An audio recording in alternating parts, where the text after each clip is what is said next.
It's called the Mayflower, but it's nothing like the 17th century ship that carried pilgrims to America. For one thing, this Mayflower has 0 passengers or crew. It's guided by artificial intelligence. Spearheaded by marine research nonprofit Promari and tech company IBM, the unmanned, fully autonomous ship will pay homage to the original 1620 pilgrimage, making the transatlantic journey from the United Kingdom to Plymouth, Massachusetts next April.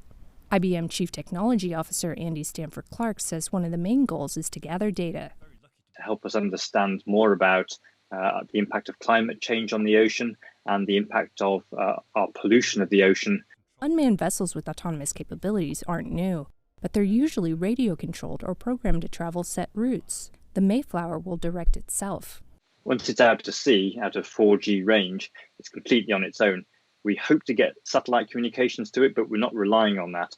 The ship needs to be able to sense and understand its environment on its own and make decisions on its own. That's where IBM's artificial intelligence and machine learning comes into play. It's been trained on thousands of images of things that we've seen in the ocean. The IBM AI system recognizes what these images are, and then the AI captain decides what course it wants to steer.